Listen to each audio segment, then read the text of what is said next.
Hello my dear students, a very good morning to all of you. और I hope आप सबकी जो study है वो अच्छे से चल रही होगी।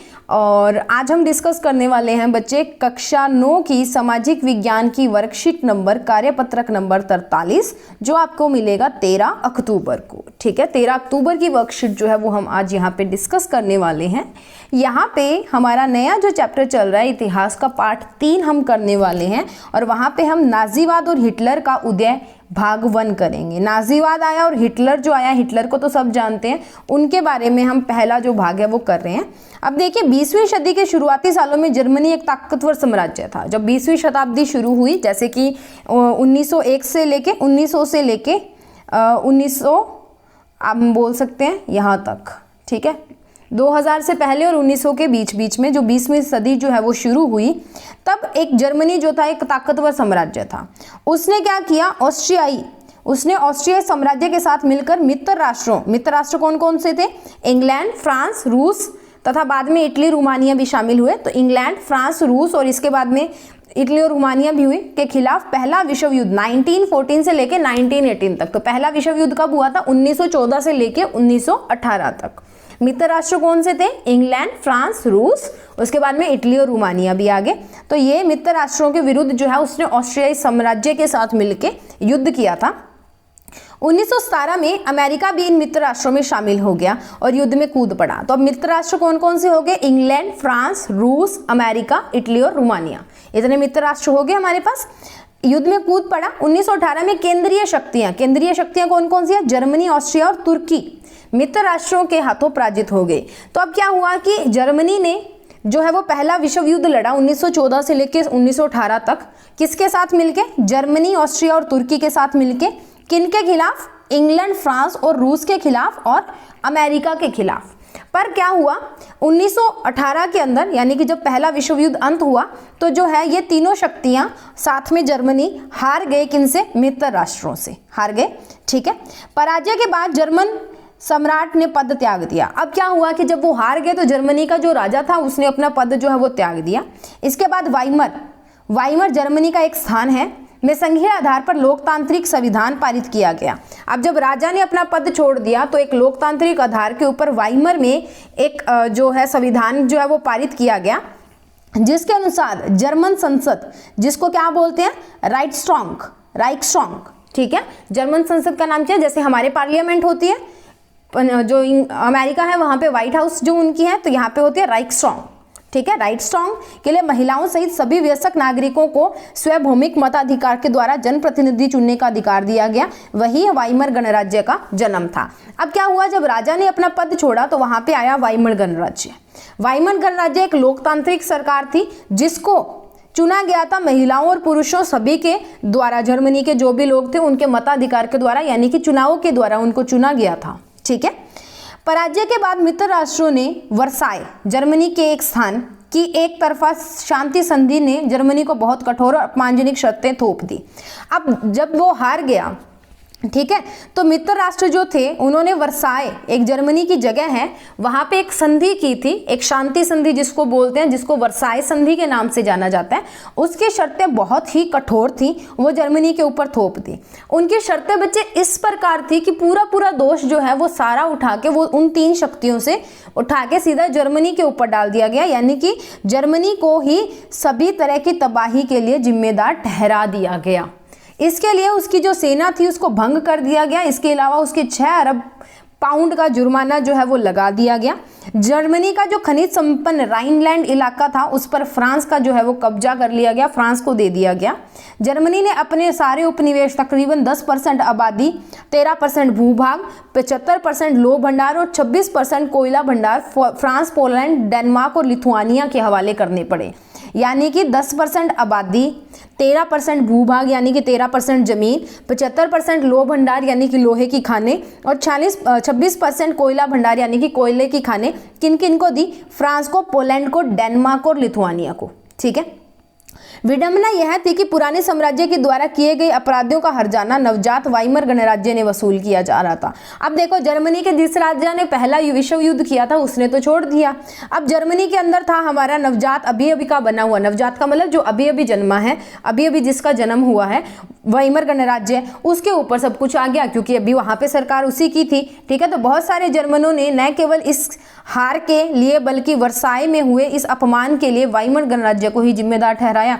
और उन्होंने क्या किया, अब बहुत सारे जर्मन के जो लोग थे उन्होंने वाइमर जो गणराज्य था उसी को जिम्मेदार ठहरा दिया कि तुम्हारे कारण ये सब जो है वो हुआ है। उसके बाद में आपको एक मानचित्र दिया हुआ है, वो है वर्साई संधि के बाद में जो जर्मनी है उसका जो आपको पूरा जो मानचित्र है वो दिया गया कि जर्मनी कहाँ कहाँ पे था। तो आपको यहाँ पे तीन चीजें दिख रही है कि एक आपको जो पर्पल कलर में दिख रहा है वो सारा जर्मनी का भाग है। यहाँ पे देखिए, जर्मनी 1914 में आपको ऐसे ये पूरी ये लाइन जो दी हुई है ना, ये वाली लाइन पर्पल, ठीक है, वो 1914 की जर्मनी थी। और ये आपको जो ऑरेंज या थोड़े से पार्ट दिख रहे हैं स्किन कलर के, ये जर्मनी से ले ली गई। ये जमीन जैसे पोसेन जो था वो ले लिया गया, इधर से ये उत्तरी शेलिंगसिंग जो था वो ले लिया गया, इधर से लॉरेन जो है वो ले लिया गया। ठीक है, और जो आपको लाइट ब्लूइश कलर जो आपको दिख रहा है, लीग ऑफ वेंच के नियंत्रण वाली जमीन थी। और उसके बाद में जो आपको ये वाइट लाइनें दिख रही हैं, ये था वैसैनीकृत क्षेत्र। ठीक है, ये कौन सा था, वैसैनीकृत क्षेत्र था। आप देखो यहाँ पे लिथुआनिया है तो ये इतना क्षेत्र ऑरेंज वाला लिथुआनिया को दे दिया गया, ये इधर वाला पोलैंड को दे दिया गया, ये इधर डेनमार्क को दे दिया गया। और इधर से दो जगह और थी वो खोली गई। और वो कौन कौन सी थी, हमारे पास लॉरेन और अल्सेस नाम के 2 जगह जो जर्मनी के द्वारा दोबारा खोली गई थी वर्साई संधि के बाद में, पहले विश्व युद्ध के बाद में। अब बात कर लेते हैं इसके क्वेश्चन की। तो टोटल 6 क्वेश्चन हमें दिए हुए हैं। सो फटाफट से इनके छोटे छोटे आंसर ही हैं, ज़्यादा बड़े नहीं हैं। तो जल्दी से इस वर्कशीट को पूरा कर लेते हैं, 1 बाय 1 क्वेश्चंस को डिस्कस कर लेते हैं। देखिए, पहला क्वेश्चन जो दिया है, वेरी फर्स्ट क्वेश्चन से स्टार्ट करते हैं। पहला क्वेश्चन है, प्रथम विश्व युद्ध में मित्र राष्ट्रों और केंद्रीय शक्तियों में कौन कौन से देश शामिल थे। सो प्रथम विश्व युद्ध में मित्र राष्ट्र में इंग्लैंड, फ्रांस, रूस और संयुक्त राष्ट्र अमेरिका शामिल थे। दूसरा, केंद्रीय शक्तियों में जर्मनी, ऑस्ट्रिया और तुर्की थे। ठीक है, ये था फर्स्ट का आंसर। नेक्स्ट बात करते हैं, वाइमर गणराज्य किस प्रकार से लोकतांत्रिक था। देखो, लोकतांत्रिक कब होता है, जब लोगों के मत अधिकार से, लोगों के वोट से किसी को चुना जाता है। तो लोकतांत्रिक होने का मतलब क्यों था, क्योंकि उसका चुनाव आम जनता द्वारा मताधिकार से किया गया था। तो वाइमर गणराज्य इसलिए लोकतांत्रिक सरकार थी। ठीक है, उसके बाद बात करते हैं बच्चे तीसरे क्वेश्चन की। वर्साई की संधि की कठोर शर्तें क्या थी, इन्हें अपमानजनक क्यों कहा गया। तो वर्साई की संधि की शर्तें निम्नलिखित थी।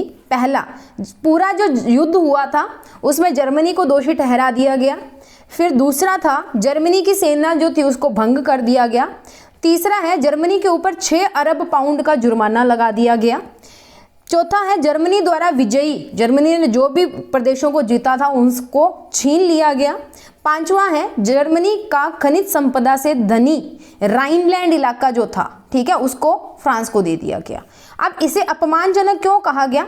वर्साई संधि की शर्तों के अनुसार उसे अपमानजनक इसलिए कहा गया है क्योंकि इस संधि ने जर्मनी का सारा गौरव छीन लिया था और उसे एक कमजोर राष्ट्र जो था वो बना दिया था। यानी कि उसे ही कल्प्रिट, उसे ही दोषी मान लिया गया, बाकी सब वहां से निकल गए।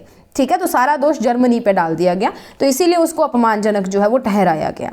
उसके बाद बात करते हैं क्वेश्चन नंबर 4 की।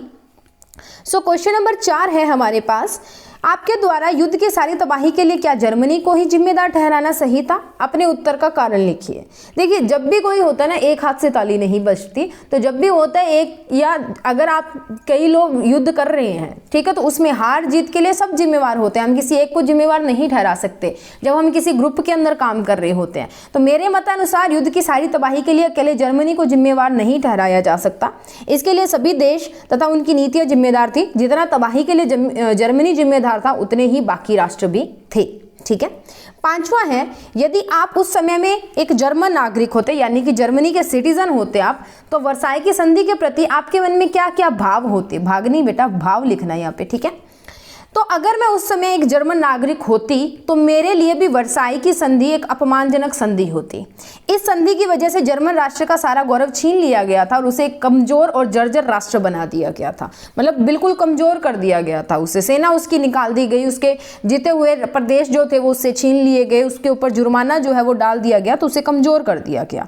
उसके बाद में है क्वेश्चन नंबर 6, उपरोक्त मानचित्र का अध्ययन कीजिए और वर्साई संधि के बाद जर्मनी द्वारा खोले गए 2 प्रदेशों के नाम लिखने हैं। ठीक है, 2 प्रदेश या 2 जो जगह थी उनके नाम लिखने, यहाँ पे गलत लिखा गया। तो हमारे पास 2 जो आपको वर्कशीट के अंदर मानचित्र दिया हुआ है, मैप दिया हुआ है, उसके अकॉर्डिंग लॉरेन और अल्सेस 2 ऐसी जगह थी जो जर्मनी के द्वारा जो है वो खोली गई थी, लॉरेन और अल्सेस। ठीक है, सो ये थी हमारी आज की वर्कशीट बच्चे। आपको आपकी स्क्रीन के ऊपर क्वेश्चन नंबर 4, 5 एंड 6 दिखाई दे रहे हैं। आप यहाँ से इनका स्क्रीनशॉट ले लें और इनको लिख लें। उसके बाद में मैं आपको दिखा देती हूँ क्वेश्चन नंबर 3 का answer. So this is our question number 3, आप यहाँ से इसको नोट कर लें। नेक्स्ट है हमारे पास क्वेश्चन नंबर 1 एंड 2। सो ये रहे हमारे क्वेश्चन नंबर 1 और क्वेश्चन नंबर 2। आप यहाँ से इनका स्क्रीनशॉट ले लें या यहाँ पे इसको पोज करके नोट डाउन कर लें। सो अगर आपको वीडियो अच्छा लगा तो प्लीज़ लाइक कीजिए और अगर आप मेरे चैनल पे नए हैं तो चैनल को सब्सक्राइब भी कीजिए। मिलते हैं नेक्स्ट वीडियो में नई वर्कशीट के साथ, और तब तक के लिए बाय बाय। अच्छे से पढ़ते रहिए, वर्कशीट्स को समय पे पूरा करते रहिए और सुरक्षित रहिए अपने घरों में।